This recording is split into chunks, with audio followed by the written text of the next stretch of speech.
What's up, TM Nation? Today we're taking a look at two new pairs of headphones from 1MORE that might look similar at first glance, but trust me, they are designed for completely different audiences. I've been testing both the HQ20 SonoFlow Mini and the HQ31 SonoFlow SE for the past couple of weeks, and let me tell you right off the bat, the differences are fascinating and honestly pretty awesome from a design perspective. Now you might be wondering why it seems like I'm comparing two similar pairs of over-the-ear headphones, but here's the thing, one of these is specifically engineered for kids with some seriously smart safety features, while the other is a great all-around budget pair for pretty much everyone else. So whether you're a parent looking to protect your child's hearing or someone hunting for great sound quality on a budget, stick with me because we're about to break down everything you need to know. Let me first give you the rapid fire specs so you know what we're dealing with. The HQ20 SonoFlow Mini, that's the kids version, come in extremely lightweight at only 181 grams. They have a massive 65-hour battery life, and they also feature the built-in safety feature with 3 levels of automatic volume limiting that never lets the sound exceed 85 dB. On the other hand, the HQ31s weigh in at 273 grams. They offer up to 90 hours of use on a charge. They support high-res audio with LDAC compatibility, and they also feature Quiet Max active noise cancellation that will reduce your ambient noise by 42 dB. Both headphones rock 40mm dynamic drivers, but the implementations are totally different. The HQ20 uses what they call DLC dynamic drivers optimized for younger ears, while the HQ31s pack titanium-coated composite drivers tuned by a Grammy-winning sound engineer for a full and dynamic sound. For the unboxing experience with both pairs, you're not going to get anything extra in terms of a carrying case or anything of that nature. You're going to get mainly the basics, which are your headphones of course, a USB Type-C cable for charging, and your user manual. In the hands, the HQ20s feel almost like a toy because they're incredibly lightweight, coming in at only 181 grams, but at the same time, even though they're lightweight, they don't feel like they won't withstand some wear and tear. The headband adjustment is smooth, the ear cups rotate nicely, and honestly the build quality is way better than you'd expect for what's essentially a kid's product. The HQ31 on the other hand immediately feels more substantial at 273 grams. The materials on these feel more refined and the padding is much thicker. Now here's where things get really interesting with the HQ20s because they're not just smaller headphones for kids, they actually provide a completely reimagined approach to children's audio safety. Now let me take a moment and explain the whole volume limiting system because this is really actually pretty cool. These headphones have 3 different preset volume levels, which are 75 dB for low, 85 dB for medium, which is the default, and 95 dB for high. But here's where this gets a little bit smarter. Even when your kids crank the volume all the way up, the headphones physically will not exceed these limits once you have them set. In addition to that, there are LED indicators that show you from across the room what volume level they're listening at. Green is going to be for low, yellow is going to be for medium, and red is going to be for high. So like I said earlier, this is a pretty innovative feature that allows you to glance over and see if your kids are listening to their headphones louder than you would like. But not only that, these headphones take it a step further because if they're listening at a high volume for too long, the headphones automatically step down the volume to protect their hearing. And although some people may see this as a gimmick, it's actually backed up by science because most pediatricians recommend not listening to 95 dB or more for more than 30 minutes, and these headphones enforce that automatically. The HQ31s are going to take a completely different approach. Instead of limiting volume, these are going to focus on delivering great sound quality. We're talking high-res audio certification, LDAC codec support for wireless high-res streaming, and that Grammy-winning sound engineer tuning that I mentioned earlier. But none of those specs on paper make sense if they don't perform in the real world, and I have to say that over the past couple of weeks, I've put both of these pairs through their paces, and I even had my daughter use the HQ20s for a while, and she had no issues with the volume being limited, and in fact, I don't think she even noticed. For me, the sound quality is more than adequate for mixed use. I did use them to listen to some podcasts, some movies, and music of course, and no matter what activity I was doing with them, the sound was decently balanced and clear. The 65-hour battery life is also great, but it's also worth mentioning that they do feature fast charging that will give you about 5 hours of playback from only a 10-minute charge, which can be a game-changing feature, especially for busy families or if you find yourself in a crunch and notice that you have a low battery at the last minute. Now Now the HQ31s are where things get a little bit more serious. The moment that you put these on, you immediately notice the difference in sound staging and clarity. The titanium coated drivers deliver this rich, warm sound signature that works incredibly well across different genres. I've been testing these from everything from R&B and hip hop to reggae music and listening to podcasts with them, and they've been impressive for the price across the board. The noise cancellation on the HQ31s is also respectable, which puts these in competition with headphones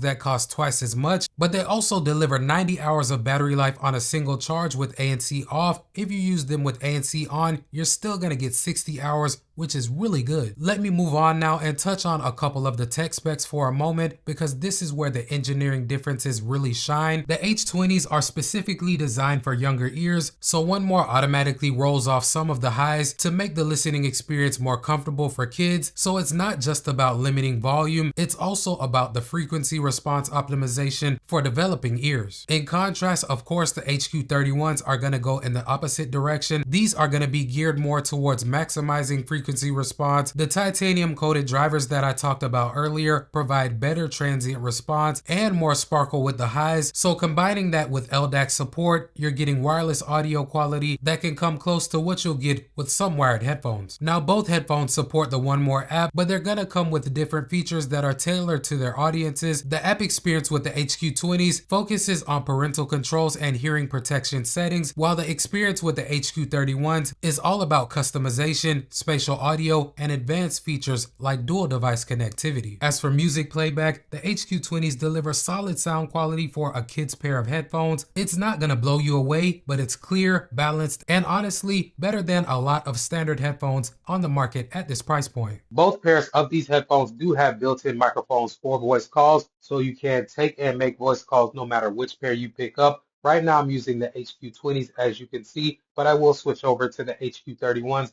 Give me a moment. Now I have some simulated background noise playing in the background, still using the HQ20s. So let me know what you guys think. Are these doing a pretty good job at blocking some of that noise out and focusing on my speech, or did you expect better? Now I've switched over to the HQ31s as you can see. So the audio that you're hearing right now is coming from the microphones on them. This is the quiet room test, but I will switch over and do my background noise test. Give me a second. And now I have some simulated background noise playing in the background using the HQ31s. So let me know what you guys think. Are these doing a better job than the HQ20s at focusing on my speech while rejecting some of that noise, or did you expect better? The bass is controlled, the mids are present, and those rolled off highs make everything sound smooth and non-fatiguing. The HQ31s are gonna be in a different league though, sound quality wise. The sound stage is much wider, the imaging is precise, and the detail retrieval with them is really impressive at the price point, because even when I crank them up to the max volume, I don't get much distortion. Now let me talk about some of the pros and cons of both pairs, because no product is gonna be perfect. So starting with the HQ20s, the pros are gonna be obvious at this point. The safety features are genuinely innovative, like I said earlier. The battery life is great. The build quality is way better than I expected. The sound quality is probably the best that I've tried for a kid's product, and the app integration is thoughtful. For the cons, if you're an adult and you're looking for serious audio quality, these are not going to be for you, because the volume limiting and frequency response optimization that makes them great for kids makes them less ideal for adult listening. Also, while the build quality is good for what these are, it's clearly designed to be kid friendly rather than premium. For the pros on the HQ31s, they're all about performance. They provide really good sound quality for the price. The active noise cancellation performance is respectable. They have really good battery life, and the build quality is noticeably more premium. Not to mention they also feature fast charging, multi-point connectivity, and LDAC support for those of you all that are using an Android device that can take advantage of that higher definition codec. For the cons, they are heavier, which may be an issue for people during longer listening sessions, and while the price is great for what you get, it's still more expensive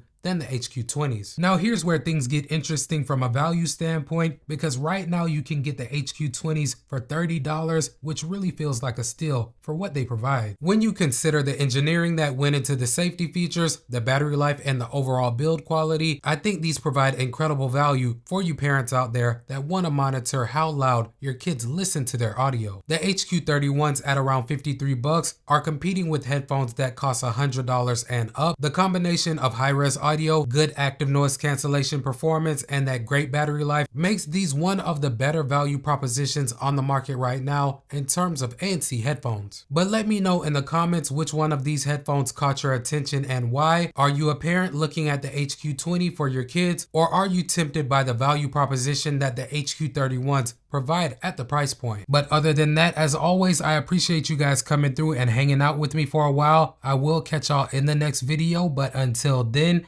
it's your boy Tech Mo, and I'm signing out. Peace.